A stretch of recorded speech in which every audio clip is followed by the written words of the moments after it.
Welcome back, baby faces. Vic the villain here. Let's see who's making their way to the ring. JP Savage, yes sir. Mischief, you heard? And who's that I see with us? Is that the 16? The number 16 from the Women's Royal Rumble? What? And number 1 in our hearts? Hey, The Queen of Mean? Who's that? Vicky Guerrero. How are you doing today?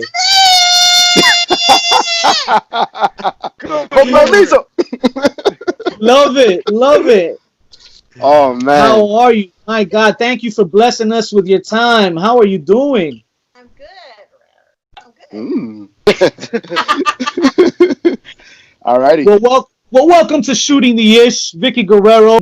We love to have you. We love to have you here today with us. Tell us what have you been up to lately? Gosh, there's so much I've been up to. Let's see. I just graduated from college with my bachelor's of science in healthcare administration. That's So exciting. Congratulations. I'm not buying another notebook in my life ever again. Trust me, we know what you mean. Yeah. I went to school for 6 years. With going with WWE on the road and then trying to study. It was a lot, in airports, trying to take a test before you board a flight. Damn. I had anxiety for a couple of times. I can imagine. Yeah. Question for you. Who in the locker room was actually a big help with your homework? Oh, that's a great one. No one. No one. All those son of a bitches, nobody would help. Damn. Wow. Oh, well, let's put it Where the hell was Dean Douglas at? No, let's put it this way. I didn't ask for any help. How's that, gentlemen? Ah, there you go. Because you had this shit under control. Okay. Holding it down. I see you. But, I traveled with Tamina and Oksana at the time. So they were really great with me. They went out for the night. They knew I had homework. They were really, they were great with me. They understood. If I had to get up early and, take notes or attend a class, it was great. They just kind of, Wow. they slept in while I went to school. How's that? Oh, okay. Cool. Sounds like the grind. Yeah. I mean, honestly, you must have been an amazing inspiration for your daughters, especially being a full-time performer and on top of that, going to school. Oh, my God.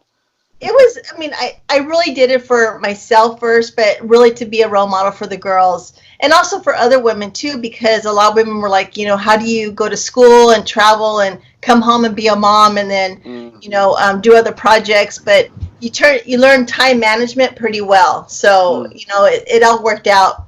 But I'm also writing my autobiography with Life with Eddie, which has been very memorable, because he got to tell his side of the story, and his story was so great. I still can't read through his book.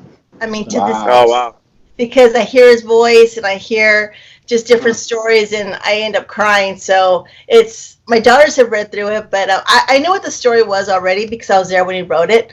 But it's still close to my heart. So that's hard to read. But my book's coming out. It's going to be Life with Eddie and then Life After Eddie. So there's a lot of stuff to talk about. I can't wait to read that book. I mean, I know what you said in prior interviews and whatnot, that what you're doing with it, you're doing a 2-part where one part is the wife at home with the kids, and then the other part is as a superstar. Wow. Yeah, that's going to be a great read. It's a really different story. There's very few women that have done both sides of the camera, raising a family. My story is a little different because Eddie, of course, had his demons and the alcohol issues. But to see me talk about his sobriety and how he got clean, it's just a great inspiration story. And now the fans can hear from my side because, Eddie's story was great, but there's just so much more to people that are living with someone that's going through addictions and alcoholism that no one ever asked how I was doing. So my book is going to let everybody know how I was doing. It's a lot of memories, and then also my success story of being a WWE superstar by surprise. So that's it's pretty remarkable when I write about my life. How fantastic it was and is. So I'm excited to share with everyone. The reach on that is going to be tremendous. You can reach so many right off the bat from what you just said there, and then I can't wait. Like I said before, I'm definitely looking forward to the book. Just the fact I keep hearing in different interviews you are on about how emotional you become in meeting superstars that have been influenced by Eddie, such like Sasha. So I can imagine how emotional this book must have been to write. So I'm looking forward to hearing those descriptive details of that beautiful time in your life. Yeah, what's amazing is that when me and Eddie were living and we separated and got back together, you really don't hear about the fans and how Eddie affected their lives, because Eddie's alive and we're going through our day-to-day activities. But then when he passed, and all the fans just kind of opened up, and you hear about all these great inspiration stories. And now we have social media, because when Eddie was around, there wasn't a lot of social media. No. So I wonder how he would have taken to that, being on the internet. He probably made me write everything for him. But Wow. it's just, I think it's a very different world after he's passed, because, it's just that technology overtakes everyone's life. And that's why y'all know so much about me. Of course. Well, Yes. we here at HPC Podcast, we're tremendous Eddie Guerrero fans. One being Latino, and the fact that he was such a versatile wrestler. I mean, across so many, all around the world, Yes. so recognized and an amazing, a legend. I mean, honestly, one of our top wrestlers we look up to. We have merchandise of his as well. But I honestly, that's why you were so over as well, because the people loved you. They saw the love. They saw the loyalty. And then And at hate. the end of the day, and the hate, and that's the thing that we can't forget the talent, I mean, you put yourself over like no one else. I mean, this is why you are the queen, and that's why we have you on the show, because we're here to spot for Chairshots. I And we wouldn't can't go say- on without having Vicky Guerrero on the show. I wouldn't say she put herself over, but she knew how to get heat like almost none other. Are you driving right I was. I'm so talented. It's crazy. now? If shit happens to you, you don't know me, okay? No, I'm kidding. We'll just play mute on this recording. My wife was driving. And now she parked. Such a liar, man. You're such a liar. He's a devoted husband. He had to pick up his wife. See, what happened was. Okay, at least make Speaking it. of wives, you share a birthday with my wife, so I'm definitely now on my wife, and I gotta send you a message as well, because this is happening every year. Thank you. Vicky, one of the things that we remember about you is how you were able to draw heat, and by all accounts, you loved it. Talk about it. How was it to be able to stand in the ring and just draw that heat? Well, at first it was very, it was hard, because I did work with Eddie before he passed, for the Dominic Yes. case. How can we forget? Especially with its resurgence. Yeah. I had Eddie there, I had Ray there, so the kids, we had that big support. We had a lot of help. We really didn't do a lot of verbiage or anything to make the storyline go sour. It was all Eddie and Ray, doing all the work. Wow. So to be by myself in front of a camera, the first 2-3 months, I sucked. I mean, it was pretty lonely up there for a while, because I was like, man, I am horrible at this. Like, what did they think that they were going to see in me? But I had a lot of great help. Though. Huh? First day, though. Yeah. I had a lot of great friends on the road, like Dusty Rhodes and Teddy Long, and Vince McMahon was a big help to me. So I had a lot of people that told me that I sucked politely and that I was horrible and we need to work on a few things. But Okay. I think that when I got to be with Edge, having him kind of nurture me, he really took me under his wing, and he just kind of showed me all the ropes, like how to work with the camera, where to stand. When he needed me in a certain angle, it was, he goes, I want you on this corner, so I don't care how you get there, but I need you here, when this happens. So it was a lot of me learning my confidence. I had to learn that I could do this, by myself without Eddie being around.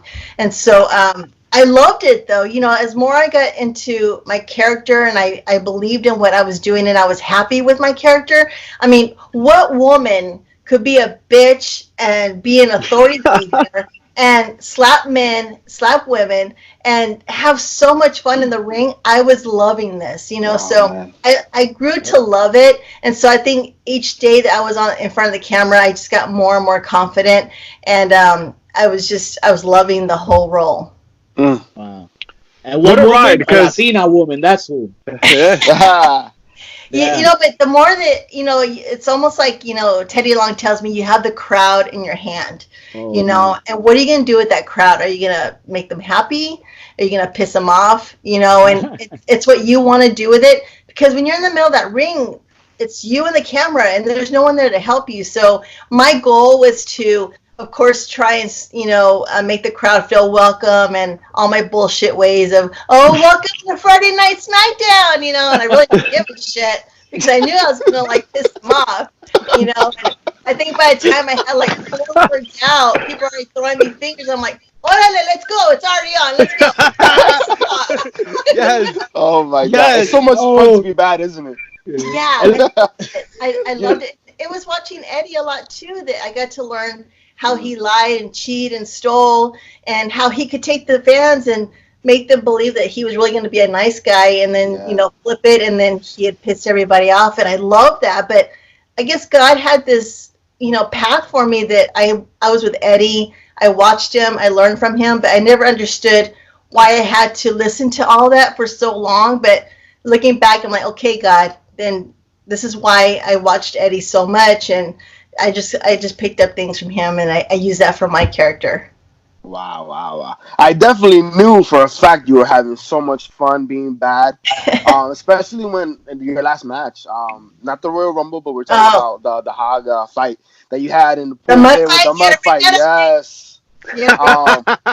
You have to bring up the mud fight, didn't you? But the reason why is because I am a little bit of a garbage, right? But listen, I thought it was one of the most touching things because, one, I'm like, if this is really her last way, I mean, it just shows what type of a company person she was, right? She did it for the brand, and she went out whatever way they want her to. But at the same time, when she said thank you, bro, it brought tears to my eyes. I understood where it came from. So that for me, it's an amazing moment. Thank you. You know, I gave WWE a year notice, you know, because I had just started school, and I told Vince and Stephanie, I said, I'm going to give you a year before I leave. And they didn't believe me. They're like, yeah, whatever, Guerrero, you know, we'll talk later.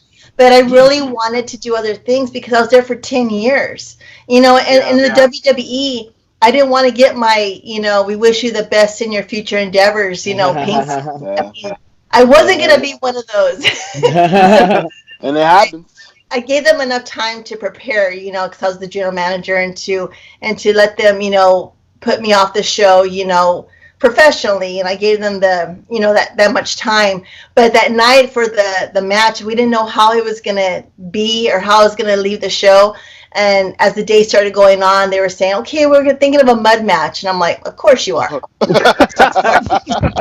know? You think that was Vince doing? Yeah, you know, and so... It's good shit. It's good shit. And I thought it was really going to be me and Stephanie in the ring, you know? So I was really... I was training. I was, like, running. And I was like, man, she's going to kick my ass, and I need to look good out there. You know? But when she... You know, they switched it to the mud match, and of course I had, I think, Rosa, Layla, and Alicia Fox. It was Stephanie sent out there, you know, to get me. You know, I knew there was going to be surprises. I mean, it couldn't be that calm, you know, for my last night. But the way that WWE surprised me, and, you know, with Stephanie actually letting me throw her into the mud, and then them signing me off with Eddie's music, just... At first, I was like, okay, I don't want to quit. I want to stay here a little bit longer. But it was good. It was a great farewell, and it was very special, and I always appreciate WWE for doing that for me. Fantastic. You have the reputation of being such a company person, like being so great in terms of being open to whatever the storyline, you know, asked you to do. Said. No, it made for great character work because you put yourself in very uncomfortable positions, and it was always fun to see what's coming up next. What do you say to talent that has an issue with that really has an issue with the positions that the company puts them in? Oh, now we're going to get into some dirt, aren't we? Yeah. You know, let it fly. There's a lot of people in the locker room back then when I was there, and even today, where all they want is they want the main event matches. They want to be in the spotlight. They want to be the ones that go over. They don't want, how dare they do a job, and that's where I learned, from just being there, that the more I said yes to with WWE was a food fight, a hog pin match, with Chavo. Just all the damn food fights I had to go through.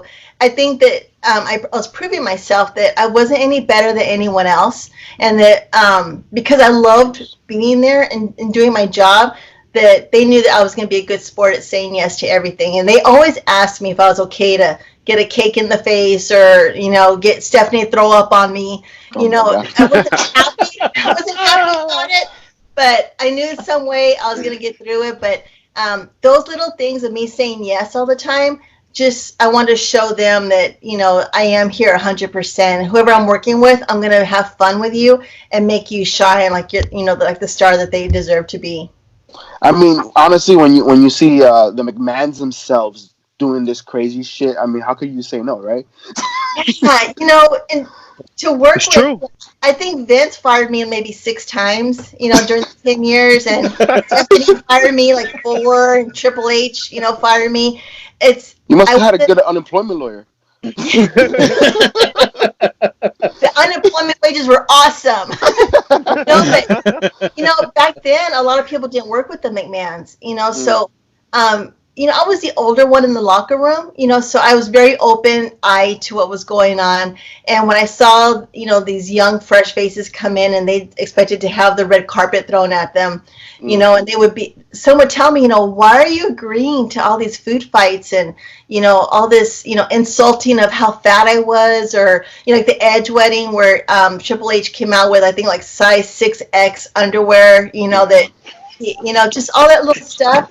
But Because they don't understand. They don't understand a thick Latina woman. I don't understand, They don't understand. That's all love. They don't get That's it. all They love. don't get it. Handle all that. And they don't understand the accuracy either. Talk to them about that chancleta. Let them know about that chancleta. Come on, Vicky. You know you got it. I know. They don't know what's up. Ahorita, ándele, mija, ándele. Talk to us a little bit about that, man. How was the house, man? How was the madness in the house growing up, man?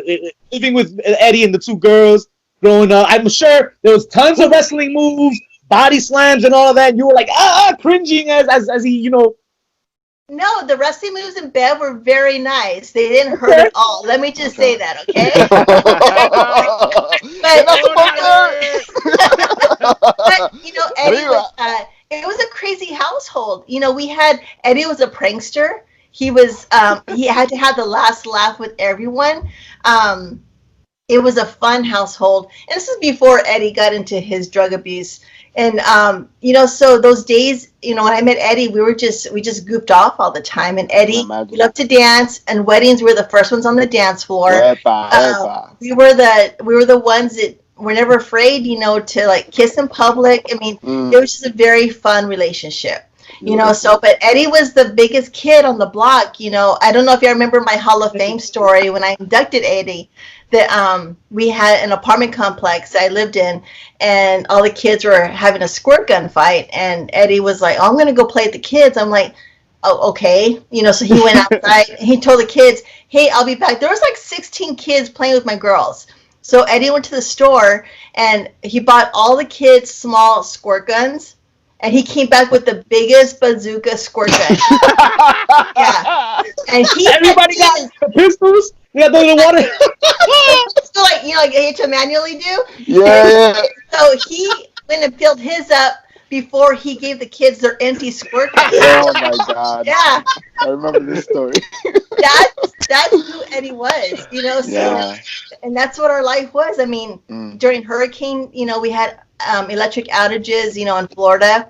And we played Monopoly. And so me and the girls and Eddie, we'd be playing. And we couldn't understand why he would always move his piece. Like, he'd be at finish line, and we'd already be like, like 20 squares back. And I was just like, I don't understand how Eddie's moving his pieces.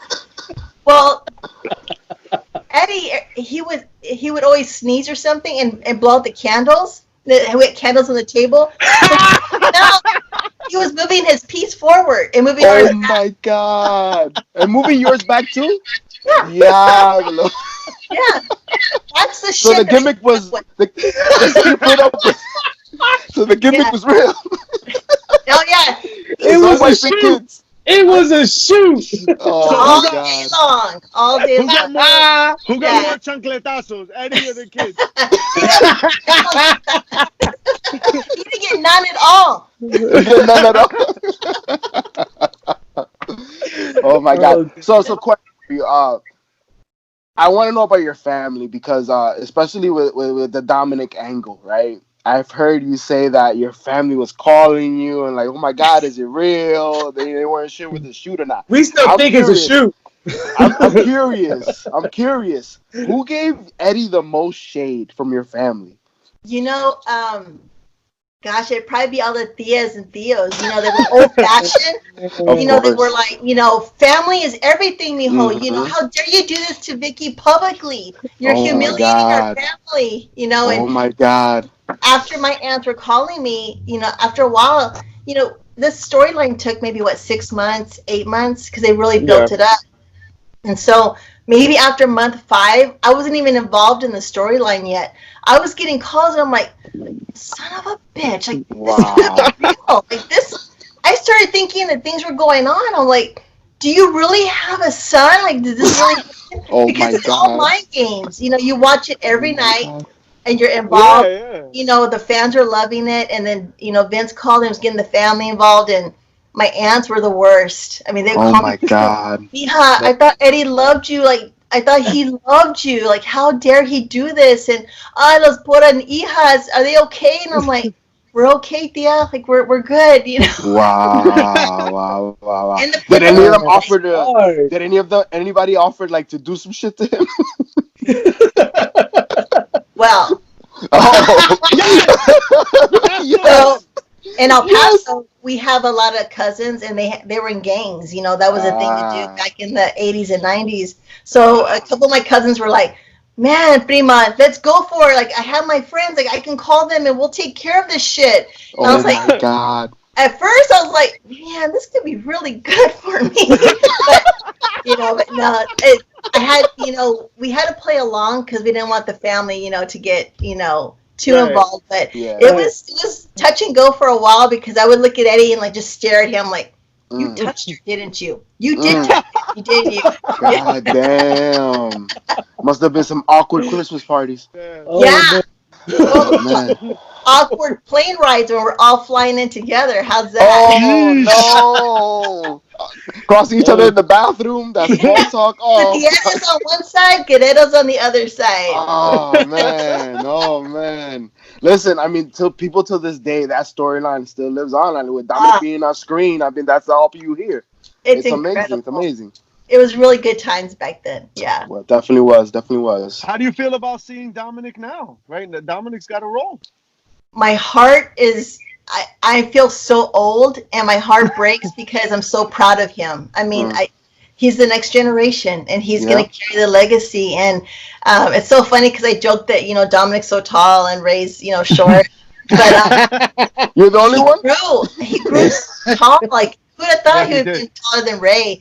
But I'm so proud of him, and I'm so happy to see the journey that he's going to have because he's talented just like his dad and his uncles. And it's going to be such a, I'm a fan of him already. So whatever he's going to do, like, he has all my support. And I know Eddie would be really proud of him too. And I know for a fact in the company, he's definitely going to be loved because the spots that he's gotten, they don't give that to everybody. You know what I mean? Yeah. They don't let Brock Lesnar don't beat up on anybody now. When we saw that, we were like, "Oh my god, he's fucking made it! That's amazing." Oh yeah, I mean Dominic got, already to work with Brock Lesnar, like that's huge, you know. Yeah, it's huge. So, it looked like it hurt, so I just kind of like watched from afar. He was good, and he did a great job. So he's gonna make it big. Yeah. So speaking about upcoming talents, I mean, there's so many different promotions, so many different superstars blowing up right now, and you are one of the greatest managers of all time, right? Who would you want? She says, "Don't do that." Such a modest. that. I gotta like that. Say it again. Necklace on. Hold on. No. Wait. Oh, stop. Say it I gotta again. gather my thoughts. I gotta gather my thoughts now. Who would you want to manage? Who do you see that's up and coming that you're looking forward to seeing their work? Man, I've been watching AEW a lot. I'm a big fan of their product, and this week on my podcast, I have Brandy Rhodes. Whoa! Yeah, fantastic. So she is amazing, but I would love to manage Riho. I think she'd be because she's doesn't have the same language barriers. I think she's incredible. I would love to manage her. And also when Ronda Rousey was in WWE, I thought that, I could have been a great manager for her because her promos suck. Yo! You have been well documented in saying so, yes. Yeah. The Paul Heyman to her Brock Lesnar, yo. Wow. Yeah, that would have been a match. That would have worked. I would have loved to see that. And I asked WWE and they said no, so you just have to kind of like, all you can do is let them know, this would have been a lot of fun. But Ronda is incredibly talented, and I want her on my side, not on the other side of her. But everyone could always use a good manager. That has good. She wasn't good verbally, but man, her talent was incredible. Yeah. With strength and endurance. So those are the people that I always look at. Who's not strong on the mic? That's who I would want to be, working with. Well, it's not too late. It's not too late. That's one that's got to be tabled. Hey. I know. Funny you say that. It's also well documented that you love it. You love the business, and if they come calling, right, you come back, right?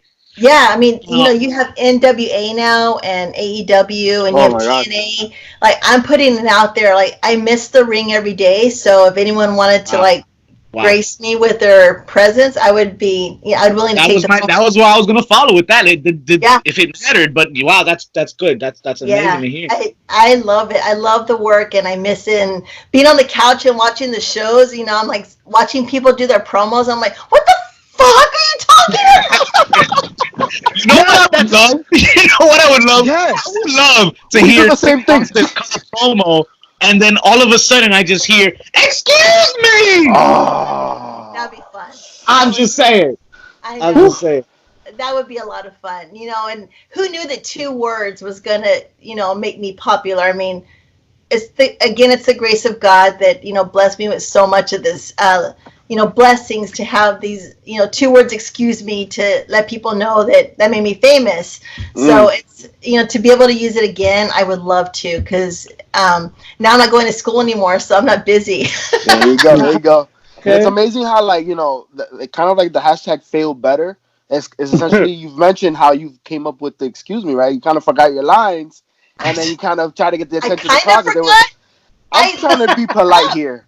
I didn't know this. What are you talking about? You did this to me. I'm trying to be polite. I was eating my popcorn eating the shit up. It's just I didn't kind of forget. I fucked up my lines. It was horrible, but that's what happens. I was young back then, with the character, and they changed my promo like 5 or 6 times before we went live within like an hour. Wow. And Teddy Long, I talk about this. He was pushing me in the wheelchair because I was really hurt. Right? Yeah, from the Tombstone, of course. And he kept terrible guy. He kept watching these scripts come into me, and they kept changing and longer and getting short and then long again. And he just looked at me and he goes, "You're gonna screw this up, playa." Yeah, it's gonna be that night. It's gonna be tonight. I screw it up. And look, did you though? No. You changed the wrestling industry. Oh. I'm a little part of it. I'm a little part of something that's such a great thing to be, a part of a family, So I always try and just be that little credit, that produces the big picture. And that's what I think of it as. Very nice. Very nice. So you know some notable feuds that you may have had, well documented as well. Can you talk to me about your feud with AJ Lee? Ooh. I like how you say documented views. Because I can't lie here. I can't lie.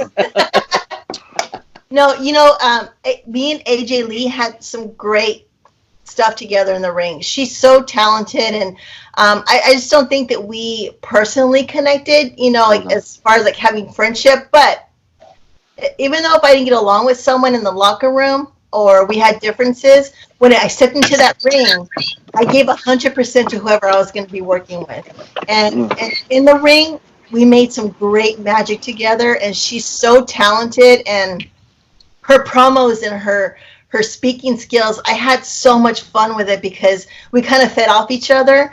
And, so yeah, I mean, those are good times, but would I say that I call her for breakfast? No.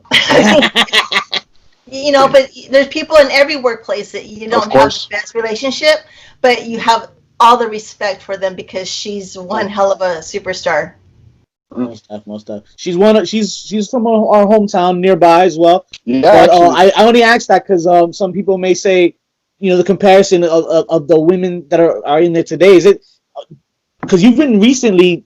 I just wanted to see the comparison of the women that are out today versus the women back then. The talent. Do you see a lot of similarities or some differences? I see a lot of differences. I think that.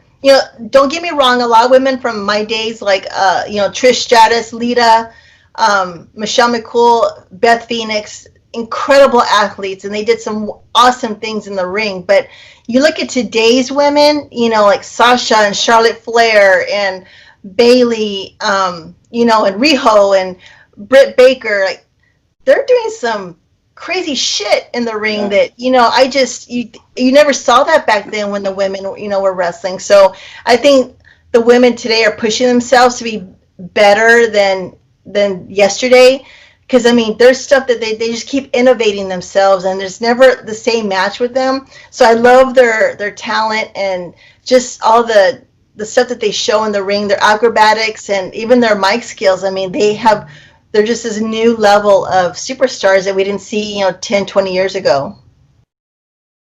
With a women's first pay-per-view, women's first ever Royal Rumble, all these groundbreaking things that they're doing now, it shows. Yeah, hey, absolutely.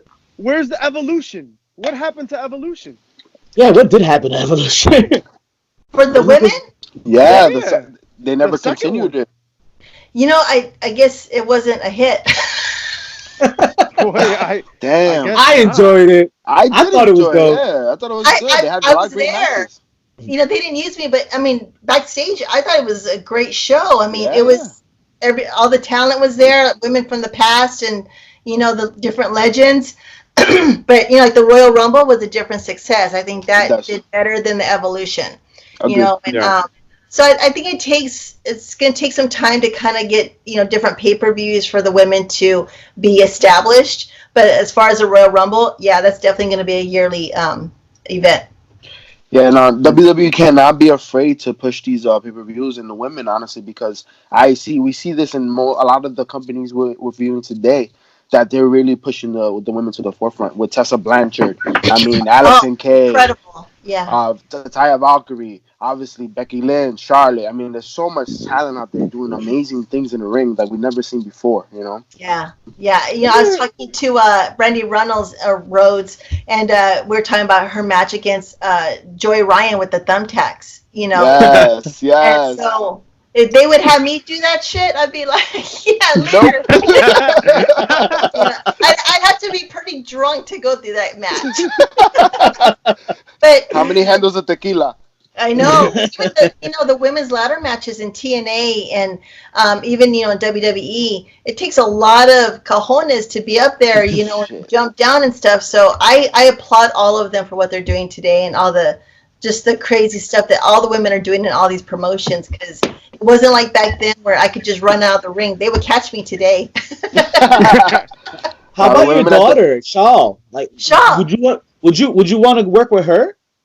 We did try and work. She was in NXT. Well, it was FCW back then. FCW, right. She hurt her neck. Someone had dropped her. I can't say who. But she hurt her neck, so they released her. And so she can't do wrestling. But she's with WoW right now. And she does now. Right. She's incredible. And you know, she's talented, and she's doing some burlesque dancing. And I've seen that as well. JP, where are your pants? It's all Keep your professional. pants It's all on, professional. man. It's tasteful. It's tasteful. I don't think she'd be doing that if Eddie was around today. Well, I mean, as long as Matthew's okay with it, I think we're all on board, right? Matt is such a great guy, and they both love performing. And I just told her, you know, do things now before the kids come, because, you know, once the kids come, you can't do a lot of, you still could do it, but, you know, have fun now. They're barely married for like 3 years. And I told her, you know, this is the time to have fun. Even though you're married, you know, do it, get it all out of your system, you know, get it out now. Because when the kids come, you're going to be in a robe and house shoes, and you're going to be in there all day long. How did you feel, Vicky, with her marrying somebody in the industry, you yourself being married to one? You know, it was hard for me at first to think that it was going to turn serious. Like Shaul told me, you know, that they met in NXT. NXT. You know, yeah, so they were kind of going on dates. Oh, Mom, I met this cute guy, and he's so sweet. And, oh, that's great, honey. And I'm really happy for you. And then a year goes by, and then I met him, and I fell in love with Matt. I mean, he was just a gentleman, and he respected the business, and he respected Shaul, and treated me like gold. And, you know, our whole family has brought him in. So he's just a great guy for Shaul. He has to put up with her hormonal emotions now, and I don't. So wow. They balance, and that is a relief, right, for any parent, I guess. Yeah, you know, they balance each other out, and he travels. He's a commentator now for 205 Live, and you know, but he's such an incredible husband to her, and they love each other. So I'm happy for them. Fantastic. Hopefully, some grandbabies soon. Yeah, I'm waiting. You know, it takes them to be home for something to happen, and it's not happening. I'm sorry, man. JP, no pressure, bro. I'm sorry, man. Hey, I get the same pressure, all right? If I get the same pressure, he's getting the same pressure. Dale con los chamaquitos. Dale, ponte a practicar, right? You tell them to practice all the time. Are you home now? Did you get home? He finally made it. Garage. He's still not home. He's in another type of vehicle. Don't tell him where yet. He's at headquarters right now. He drove to HPC headquarters. Oh, I'm glad you're safe. It's like a mile past unknown. Damn. It's a shame. It's so illegal. And on my watch, I wasn't driving, I promise. It was driving itself. It's 2019. You can't work a worker, dude. You can't work. There you go. I wouldn't well, I will say, if you're talking about working, I thought The Rock worked you for a little bit when he started serenading you. You was enjoying yourself. We're going there? Are we going there? Yeah, because she was loving it. I mean, if it's The Rock, I might have loved it myself. I mean, shit, The Rock serenading you? Oh, how was it like? They told me that I was going to work with The Rock, and I was like, oh, okay, it's going to be whatever. But they said, he's going to serenade you tonight and wear a nice, sexy dress, and you're going to go on stage and listen to the song. And I thought, oh my God, like, I'm going to have a program with Rock? I'm like, yeah! Sounds like like, I was excited, and they didn't fill me in on anything. Wow. They told me to go out there and just feel the song, you know. Wow. Let your character come out and just, you know, have your character enjoy what he's going to do. And, you know, Wayne is such an incredible friend of mine, and when he got into his song, I was like, oh, man, this is going to be good. Like, I'm rolling things in my mind going, we're going to do this. I'm going to get married. I'm going to divorce him. I'm going to, you know, do all that. And you were thinking of all the things you would do with that bald head. Don't joke with me on that. Yeah. Question for you, Vicky. The song. So it didn't turn out the way I thought it was. So y'all know the ending of that one.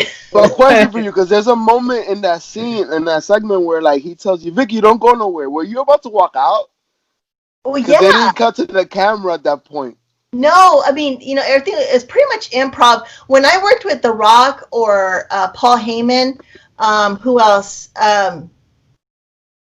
Gosh, it was Gosh, there was another person, but it was a lot of improv. Teddy Long liked to do a lot of improv. We knew what we had to talk about, but Dwayne was like, just go out there and let's just feel it, and that's the best work that I could think of because you don't have time to think. You just went on impulse. And yeah, so yeah, it was a really good time, and I was sad because it was a one night stand, literally. And she's publicizing this. That's what's up. I go on social media and I see the gifts. I'm like, oh, I'm glad you're having fun with this. Yeah. You motherfuckers! Does that ever get old? Does that ever get old? Yeah. So it's retweet. Oh my god. It's for people to keep remembering that. I know it was good, so I enjoy it too when I see it on social media. Awesome. Wonderful. Vicky, let me ask you, man. What is your favorite Mexican promotion? AAA. Right? Okay. Yeah. Yeah. That's where Eddie was when we lived in Mexico. He trained there for 8 or 9 months.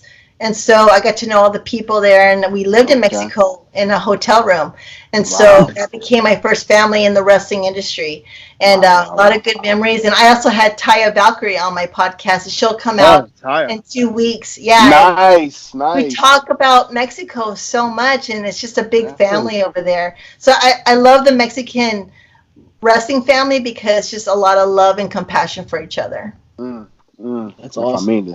Yeah. Question for you. Question for you. Being the fact, you've been in the industry in a double-sided manner. And hopefully I'm not asking you a question that has anything to do with the book. But what's the one lesson that you learned being on the road versus not being on the road as a performer? What's the one thing that was like striking that you didn't know beforehand, even though you were married to Eddie? From a worker's point of view? Exactly. Don't piss anyone off. No. Okay. Gosh, I think as far as willing to help each other, that was something that I learned. Being a wife and a mom, like your focus is the kids, and on the road, the focus is your family in the locker room. So I think the views still stay the same, but it's a different help. Like the kids don't need you to, wash their clothes. But it's more like a ride, or hey, I'm stuck here in this, this city. My car's not working. Yeah, you drive the 2 hours and you go get someone, because that's media, So that's, me and Serrano got lost many a times. Back then we had the Garmin GPSs. Oh my God, the Garmin. Yeah. And that stuff, that shit reloads when there's no satellite. Oh yeah. And don't say. Start going in circles. And, so it was about sticking together, and, you just follow the ride and you finish it together. So that's something I learned, is you just stick with each other and help each other out. Did you have more fun on Raw or SmackDown, or was it the live shows that really were enjoyable for you? SmackDown it seemed like it was the B show, because on Raw it's live and there's more adrenaline, and you have one time to get it right, and if you didn't, then you fucked up. You can't go back and fix it. And SmackDown, the worst part about being on SmackDown is that if Vince didn't like something, he would send you out 2-3 times until he liked it. So I would have to do like the entrance, and then we'd have to do the match again. If the ending was wrong, or the finish was someone tapped out, or someone didn't get to the finish. If he didn't like it, we'd come back in, and then we're thinking we're done. He's like, go back in and do it again because it's not good for TV. Wow. So fans were very smart on SmackDown. When things didn't happen correctly, they knew you fucked up because you were out doing the same promo. And first the fans were like, why is she out here again, doing this? Or why are they doing this match again? And then SmackDown was known as the do-overs because we were taped. And even with backstage stuff, sometimes we were in the arena till 11, 12, 1 in the morning because Vince wasn't liking something and we had to stay there and keep taping. So that's the worst about SmackDown, is that they have you until it's right. And Raw, 2-3 hours, you were done. Good or bad, they kept it because they couldn't go back and change it. But also Raw had the celebrities, and it was just a lot more energy. And more people that went to Raw than SmackDown. You know, they would sell out all the time. So I like those energies of having a sold out crowd. Wow. Vicky, so you are now a famous podcaster yourself with only a few episodes in. I mean, fantastic show. How has the experience been? You know, I love it. I mean, I admire you guys for what y'all do. You know, I love doing the research on someone and learning about their background and what they stand for.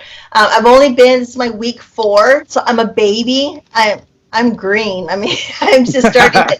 I have a great co-host who's Jerry Strauss. I don't know if y'all know him or not. Yes. But he helps me, you know, get everything together, and I have some great names coming up. You know, I mean, it's exciting to have my friends, you know, welcome me and say, yeah, I'll do your show for you.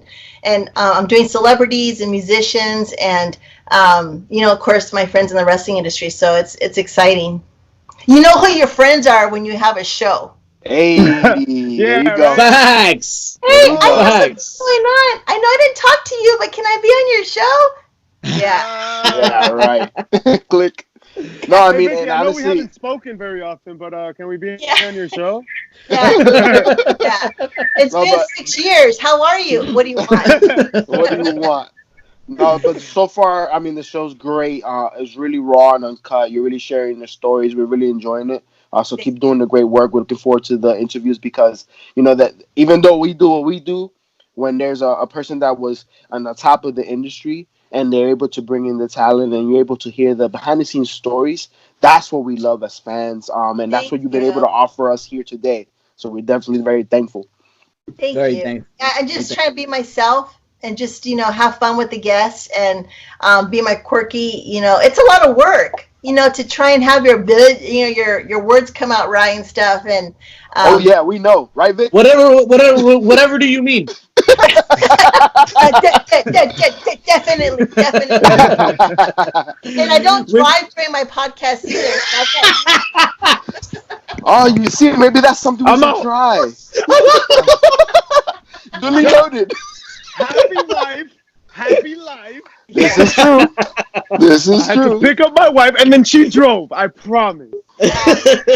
Mine's locked in the closet somewhere. It's okay. Okay, Slim Shady. No. Can't interrupt the interview. Don't worry, I got a 7-year-old I have tied up in his room. So, but anyway, Chairshots. Vicky, thanks for coming on the show again. I wanna we like to end with a round of chair shots. It's a lightning round. Mischief's gonna be kind enough to you know, lead that for you. Go off whenever you're ready, Mischief. So just the first thing that comes to your head, what is your favorite cheat meal? Chico's Tacos. Ooh. What kinds of tacos? Yeah. They're rolled tacos. It's from El Paso. It's a specialty in El Paso. It's a Mexican dish. It's like it's rolled tacos you can buy for like $5 with a Coke, fries, and tacos. Muy barato. And when you're barato, it's perfect. We had that 2 weeks ago. It was 30 for $30. What type of meat though? What type of meat? Yeah. Ratón frito. Yeah, it's ground meat. It's Ratón frito, diablo. Ratón frito. Abusador. It's such a junk food, but I love junk food, so it's right up my alley. Perfect, what is your favorite movie? Ooh.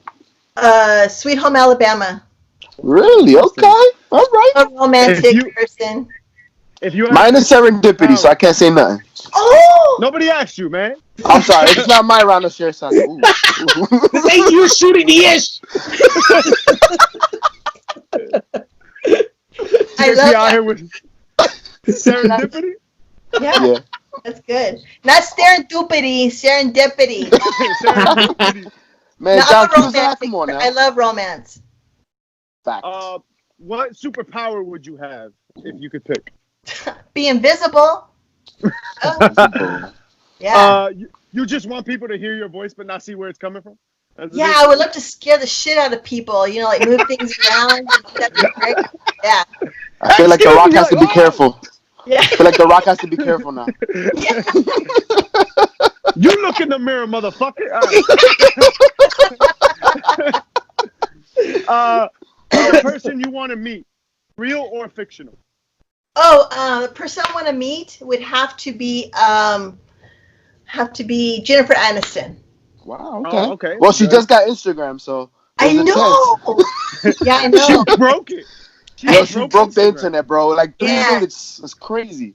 I never knew that she wasn't on there until she broke it. Yeah. Until she broke it. That's why my page doesn't work anymore. Word. Hate when that happens. Yeah. What is the dumbest way you've been injured? Ooh. The dumbest way. Yeah, where you're like, oh, I can't believe that happened. And not counting the tombstone. True story. I was in high school and I went to Balmorhea, Texas, and they're known for their water to be like 70 degrees. So me and my girlfriend, we were ditch riding, and we had these rafts, and the water goes pretty quick.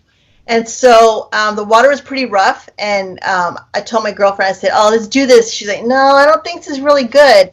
And I said, come on, we're just here for like another few hours. Let's just do it. So we're going to ditch ride like all the way, like really far.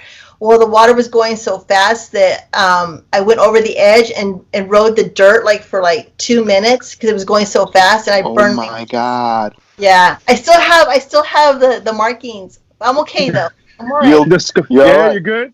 Yeah, I'm alright. I'm alright. Guys, dick scars is all good. Yeah, all battle wounds. Yeah. There you go. What is a useless talent that Vickie Guerrero possesses? A useless talent. Useless? Useless? I use my talents, man. I don't know. Useless talent. Oh my gosh, you got me on that one. I could probably put my dog to sleep by rubbing their tummy. That's useless.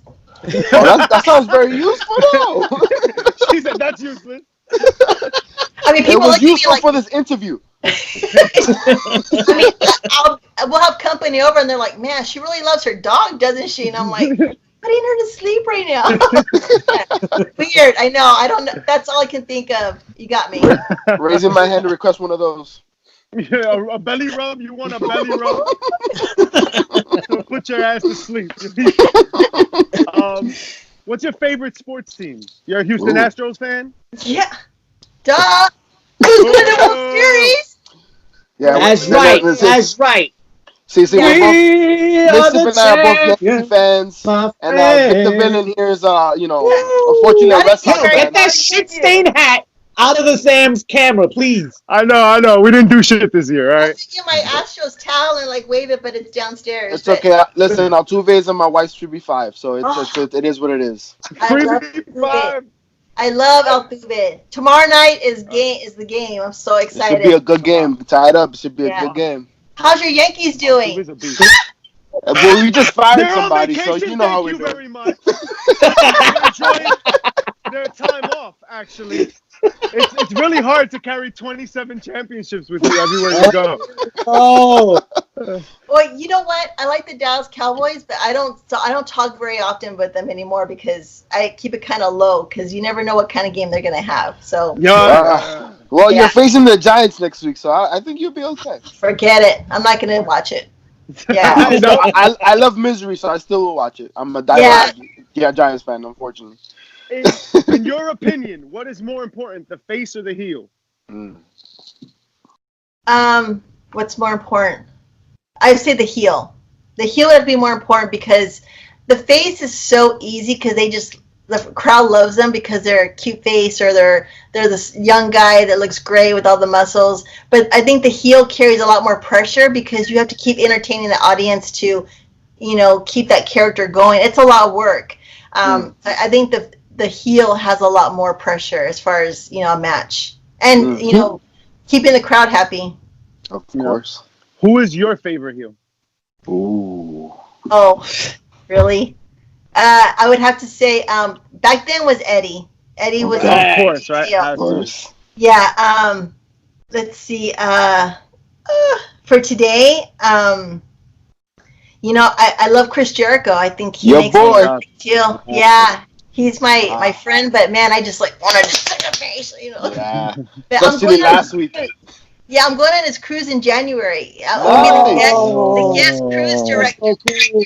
Yo, we gotta jump on that, man. That Yeah. sounds We'll be fantastic. paddling, trying to catch up. Next to the- Slow down. You do the backstroke, it's on the Rio Grande. It'll be easy. Yo, Jesus. I'm Cuban. I can swim, baby. I can swim. I'll wait for you. I'll be waiting. Damn, you gonna wait? Not gonna throw a lifesaver? You just gonna wait? Excuse me. You better come out with the excuse me side and say, Me tiras una chela. Una helada, bro. Oh, man. Your favorite Eddie match? Oh, probably him and Brock Lesnar for Wow. No Mercy. Oh, yeah. Oh, that was man, really yeah. good. That was a really good match. And Yeah, also and- the keys to wrestle with Ray, you know, and Ah, just we have it. Halloween Havoc. what? That match is so so good. many good matches. Him really. and Malenko too. Mm. Oh yeah, you know, and you know, Chris Benoit was. They did man. some amazing matches. You know, he's close to my heart. You know, there's a lot of stuff going on with that, but Yeah, he was a good wrestler, and you can't put him amazing. for that. You know, so yeah, Eddie Amazing. just had good matches with a lot of people. And you could just tell the chemistry that those gentlemen had together. You know, you could tell that it was Yeah. on, off the screen. It was great. Yeah, true brothers. Yeah. how do you What's, feel about Benoit in the Hall of Fame? You know, I've said this on Twitter since it's documented. We got receipts, Vicky. I was waiting because I was gonna match the answer with it. I'm gonna Actually, you said. We have it right here. Page 47 of the transcript. Oh man, I'm done. way. No mama's way. I'm done.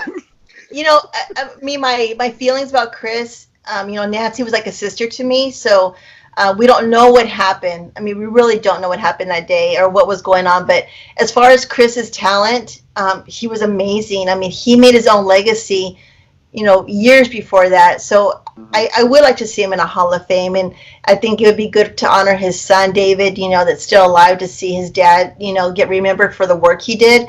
But, of course, unfortunately, you know, what he did with his family and the events that transpired, it's heartbreaking, you know, because I'm mad at him, too. You know, I'm upset because he took away my family that I love so much. So that's something that's really hard to digest. But you take away that and just put the wrestler, amazing wrestler.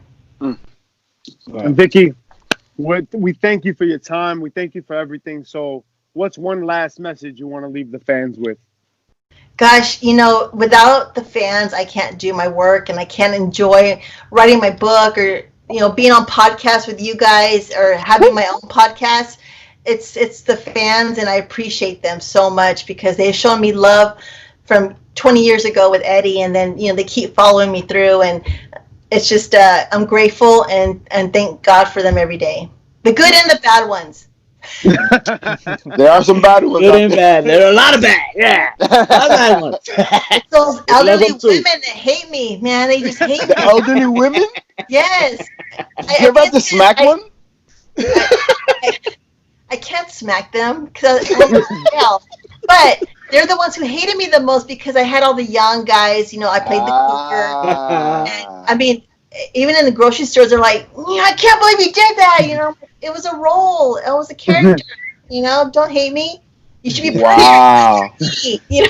They were just mad they couldn't do it. That's all. They just mad they couldn't put it all. That's all. But they're the ones I had to worry about, like traveling into arenas and stuff. I had to watch all the old ladies, you know, make sure Wow. distance away. Oh, man. Vicky, thanks again for your time. Yeah, Yeah, you I guys don't are feel so so much time. awesome.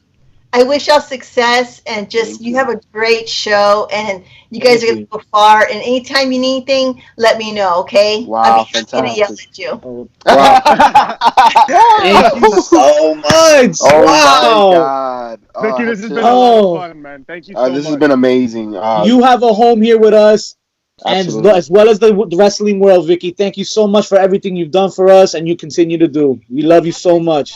We look forward to continue watching you. Stop driving. I'm not driving! I'm not driving! All right, let me end.